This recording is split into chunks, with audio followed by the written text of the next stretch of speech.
Welcome to another edition of the ISB podcast. I'm your host, Sahil. Another exciting day at the Euros. This is today Group E and F. If you've been enjoying these videos, please subscribe to the channel. Another important day for all the teams playing. So let's get into it.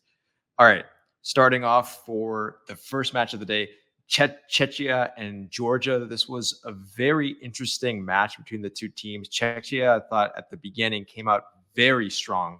And Georgia actually withstood a lot of pressure from the goalkeeper. Hats off to the Georgian goalie today. I think the Georgian goalie played fantastic, stood on his head for most of the early part of the match, made some great saves. And of course, Czechia had the goal disallowed.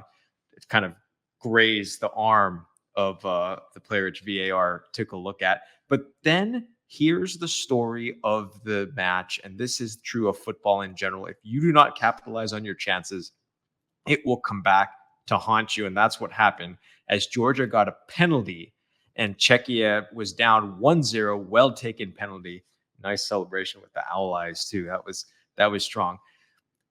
Look, in the second half, I thought Czechia's response was good to get back into the match. Patrick Schick. And one thing that was very interesting that Patrick Schick did was because previously, his compadre the ball had touched his hand, it came to his chest and he just chested it in and made it very clear on that play to make sure that he didn't use his hand or he didn't hit any of his arm or any of that kind of stuff. But then it was 1-1. And then I felt that Czechia would be the team to make it through at that point in time to win the match. But in fact, Georgia had the best opportunity to win the match on the very last play of the game. Basically, all the Czechia players were up trying to score, and then it was a breakaway, and Georgia will want to have that back because they should have won the match. It just missed way over the top, and I think, the Georgian player that missed that he's going to be regretting that for a long time. It's very unfortunate. That would have been obviously Georgia's first victory in their first ever Euros, but now it's all square at the end of the match. And in fact, Czechia has a better situation because they're going to play Turkiye in the last match where Georgia has to go play Portugal. And based on what happened in the next match, this is why that is going to be so difficult, because today Portugal decided to show up. Portugal showed up very strong in this match. And Turkiye, whether it says Turkey or Turkiye, the new name of the country or the appropriate name of the country that we're all calling it now, it didn't matter what they were called today because it was a disaster across the board. For all you Turkey fans out there, I'm sure you didn't want to see this match. You would never watch this again on replay because it went from bad to worse. So Bernardo Silva scored for Portugal. And then actually it was a misplay because João Cancelo was trying to get the ball to Cristiano Ronaldo. There's miscommunication, so much so that you saw the two players were on the same page. But the Turkey defender just passed it back, and there was no need to do this, and pass it back to an empty net, basically, a miscommunication between him and the goalkeeper. And it was a horrendous own goal. In fact, I can't think of a time when I've seen an own goal that was that bad, before this. And that just summed up the day for Turkey. In the very last goal of the match, this was a nice moment because, there was a lot of talk before between a little bit of a rift between Bruno Fernandes and Cristiano Ronaldo.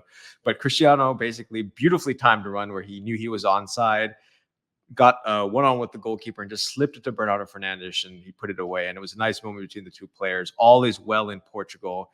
This is the national team. At the end of the day, that trumps everything. And all this talk in the media, personal rifts, I don't buy it.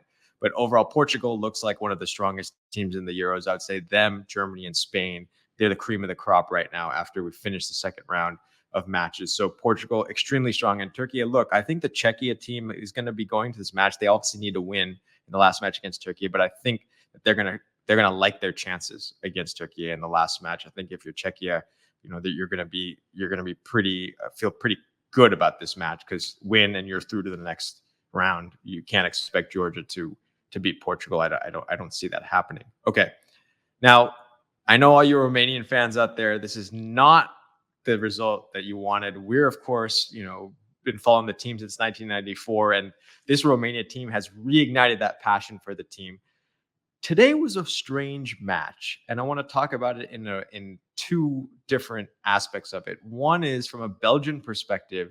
Yes, Belgium dominated the possession and got the victory they needed. But Romania had a lot of chances.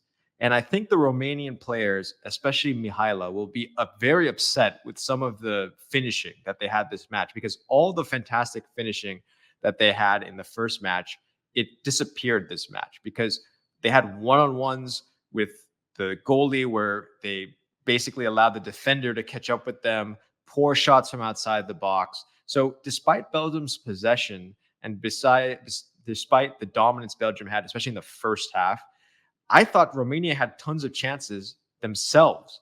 So that was on the Romanian side, and Belgium missed tons of chances on their end as well. Some great goalkeeping, mind you, by both goalkeepers. Some great goalkeeping. So let's not take that away.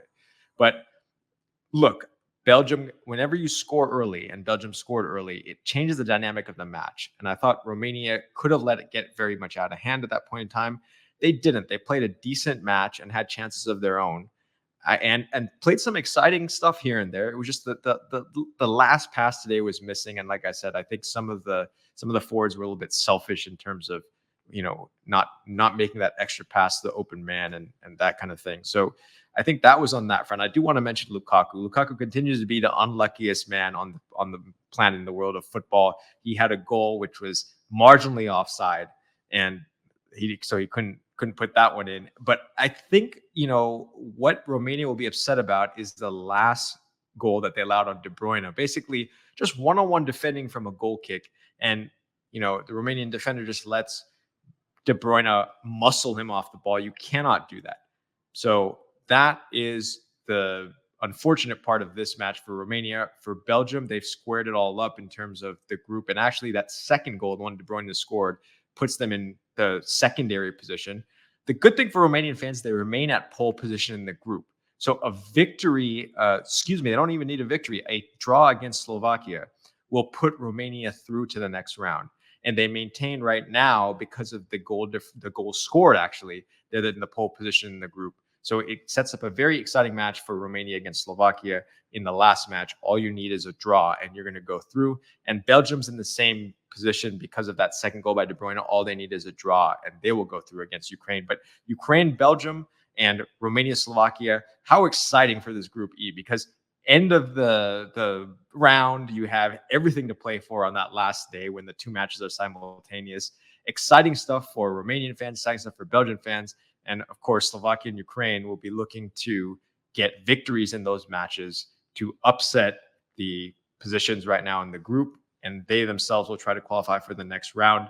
Of course, Slovakia can also get through with a draw and make it through. Ukraine will not. Ukraine will need a victory against Belgium to get through. But hey, look, anything's possible, as this tournament's shown. If you've been enjoying these videos and watching the Euros, and again, it's been exciting, it's been a great tournament, please subscribe to the channel. We're excited. We finished the second round of matches for the group stage. Now it comes to the decision part of the group stage. Who's going to get through? Romanian fans, let's hear you. Slovakian fans, let's hear you. Belgian fans, let's hear you. Ukrainian fans, let's hear you. Who's getting through? And your Portuguese fans, I think today is the day that you guys can sing loud the praises of all your players and do all that. See.